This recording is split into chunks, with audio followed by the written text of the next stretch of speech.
السلام علیکم ورحمۃ اللہ وبرکاتہ۔ میں آپ کا اپنا رویل سہیل۔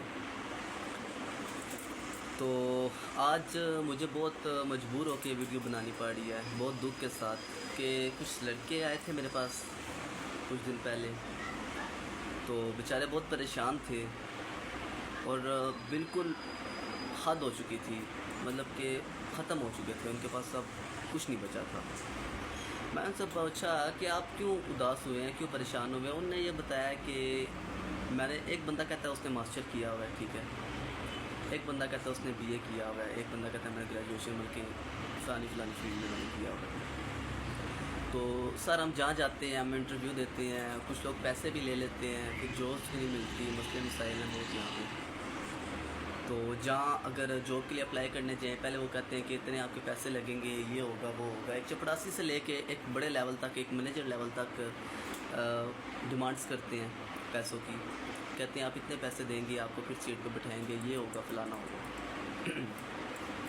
تو بہت ہی دکھ کی بات ہے، ہمارے جو منسٹرز ہیں، ہمارے جو ملک کے اوپر اللہ نے جو یہ مسلط کیے ہوئے ہیں، کہ جو بھی ہیں، وزیر اعظم ہیں، وزیر اعلیٰ ہیں، ٹھیک ہے، صدر ہیں، تو بہت رسپیکٹ ہے ان ساروں کے لیے، لیکن بہت دکھ کا باعث ہے یہ کہ ہمارے جو جوان، میرے کہ جتنے جوان ہیں پاکستان کے، وہ ڈپریشن میں جاتے جا رہے ہیں، نوکریاں نہیں ہیں، پریشانیاں ہیں لوگ کے گھر کی، ٹھیک ہے، یہاں تک کہ لوگ ایک آٹے کے دانے کے لیے بھی مجبور ہوئے ہیں۔ اب یہ کس کا قصور ہے؟ یہ قصور ہمارے جو منسٹرز ہیں، یہ جو اللہ نے ان کے ہمارے اوپر جو مسلط کیا ہوا ہے، یہ ان کا قصور ہے۔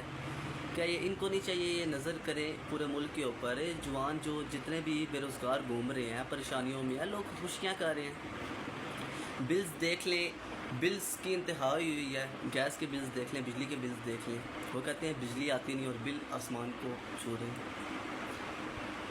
یہ کیا معاملات ہے اس ملک کا؟ مطلب کہ کون دیکھے گا؟ ظاہر سی بات ہے، یہ جو منسٹرز بیٹھے ہوئے ہیں، جو اس ملک کے اوپر مطلب کہ سیٹس کے اوپر بیٹھے ہوئے ہیں، ان کو چاہیے یہ دیکھنا کہ ہمارے جوان ہیں، ہمارے جو پاکستانی ہیں، ان کو کسی کوئی پریشانی میں ہے، کوئی مسئلے مسائلوں میں ہے، یہ کس کو چاہیے؟ ان لوگوں کو دیکھنا چاہیے۔ اب لوگ ہیں وہ کس کے پاس جائیں گے؟ ملنے ہی نہیں دیتے کسی کو۔ کافی لوگ آئے ہیں، کہتے ہیں سر کس کے پاس جا کے ہم عرض ڈالیں، کس کے پاس جا کے ریکویسٹ کریں؟ ہمارے گھر میں یہاں تک کہ کھانے کے لیے نہیں ہے، ڈگریاں انہوں نے اٹھائی ہیں، ماسٹر کی ڈگریاں، گریجویشن کی ڈگریاں انہوں نے اٹھائی ہیں، کہتے ہیں سر ہم کدھر جائیں؟ پھر مجبور ہوتے ہیں، کچھ نہ کچھ بیچتے ہیں، قرض اٹھاتے ہیں، باہر کے ملک چلے جاتے ہیں وہاں پہ کام کرنے کے لیے، دوسرے ملکوں کو فائدہ دیتے ہیں۔ تو یہ میری ریکویسٹ ہے، جو ہمارے ملک کے جو منسٹرز ہیں، یہ جو مریم نواز شریف ہیں، اس کے علاوہ یہ صدر ہیں آصف علی زرداری صاحب، وزیر اعظم شہباز شریف صاحب، ان سے ریکویسٹ ہے کہ آپ ان کے اوپر نظر ڈالیں، ہمارے ملک کے جوانوں کے اوپر، اور ان کے مسئلے مسائل حل کریں۔ میں سمجھتا ہوں یہ اتنا آسان نہیں ہے، بہت مشکل ہے، لیکن کوئی بھی کام اگر اچھی نیت سے اگر شروعات کی جائے تو میرا خیال ہے اس کا حل ہو سکتا ہے۔ بہت بہت شکریہ آپ سب کا، اللہ آپ کا نگہبان، اللہ آپ کو اپنی حفظ و ایمان میں رکھے، اللہ حافظ۔ پاکستان زندہ باد۔